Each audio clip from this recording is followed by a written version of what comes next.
جاه ألم في عينه اليسار وحس ان الألم هذا غريب، فراح وكشف عند الدكتور، قالوا انت عندك الأعصاب ضاغطة على العين، فصار عنده بروز في العين اليسار دائما تخرج برا. يقول قعدت لي شهر كل مالها وتطلع كل مالها، حتى انها صارت ملفتة للناس، تكبر العين وتجحظ العين اليسار.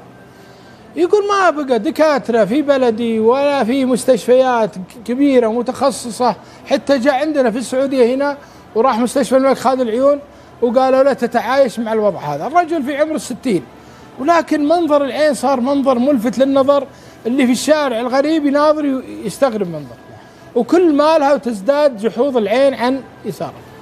يقول قمت أتصدق وادعي ربي واطلب أن الله ييسر لي العلاج. يقول إلى أن ذاك اليوم جلست في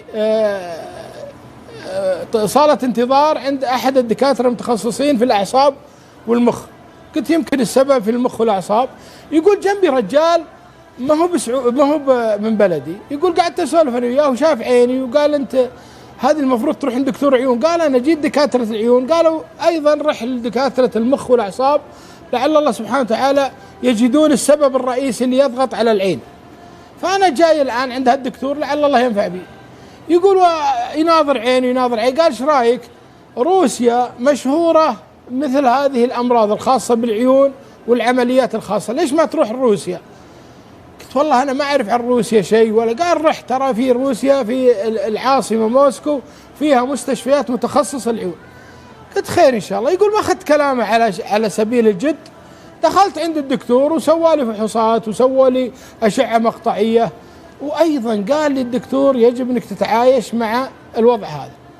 يقول رجعت للبيت وكلمت عيالي وقالوا لي يا أبوي ما دام يعني روسيا فيها طب في خاصة بالعيون ليش ما تروح؟ لعل الله ييسر لك أمور، الدول هذه عندها خبرات مختلفة عن خبراتنا.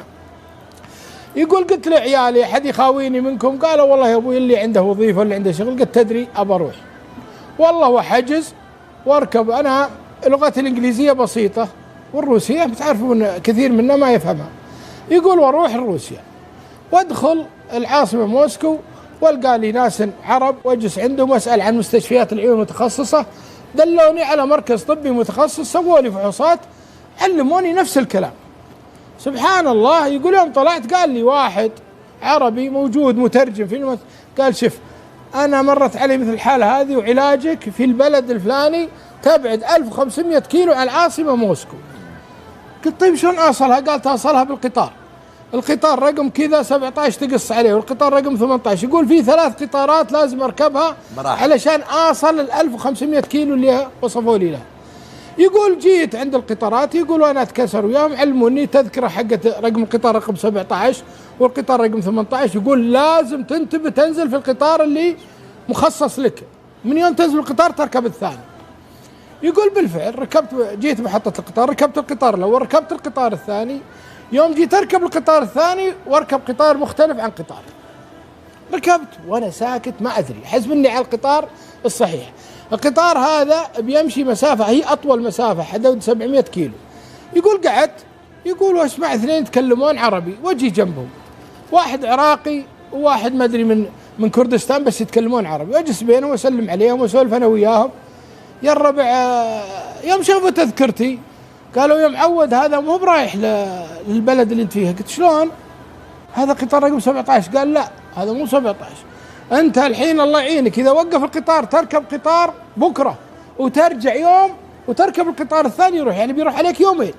يقول وأنا تضيق علي الأرض بما وسعت يا رجال. يقول أنا حاط لي لزقة وحاط بلاستيك على عيني ما بالناس تسألني.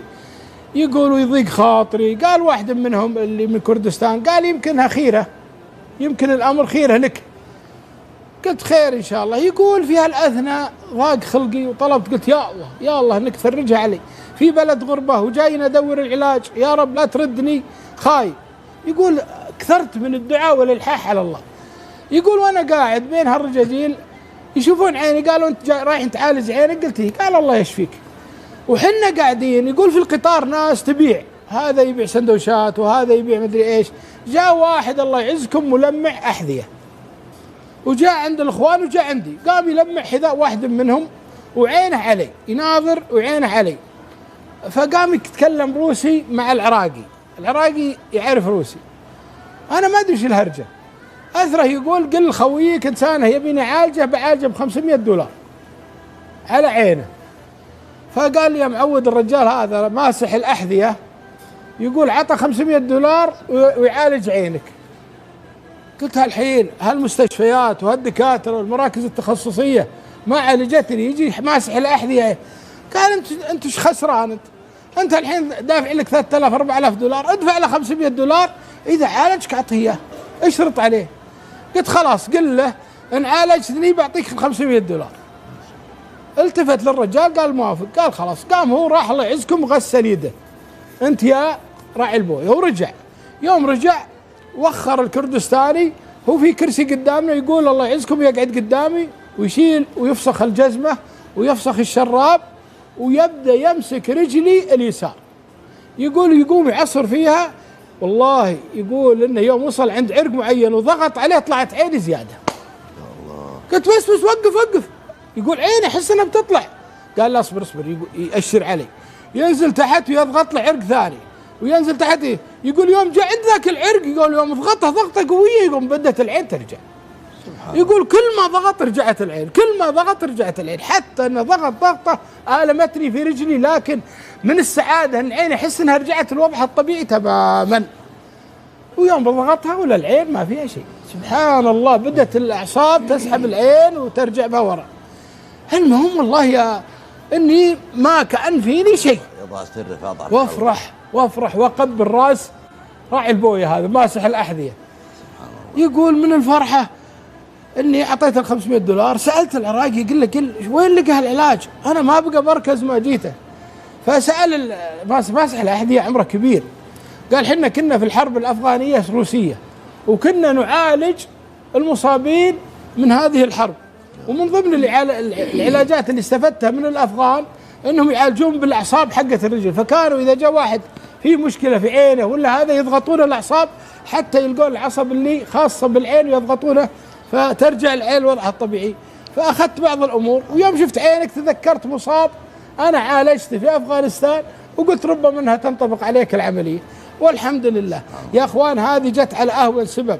هذا الرجل تمسك بالدعاء ورايح لما عند الله سبحانه وتعالى، والرجل هذا في خير حسب ما ذكروا الناس، الرجل في خير، توجه إلى الله سبحانه وتعالى وغير ربي له القطار عشان يلقى ماسح الأحذية ويعالجه. أنا أقول لجوا بالدعاء دائما، إذا ابتلي الإنسان يشكر الله على هذا الابتلاء ويسجد سجدتين ويطلب من الله الفرج وأن الله يخفف عنه. أي مرض يصيبك إذا أيقنت أن الله بيحله ترى بيحله.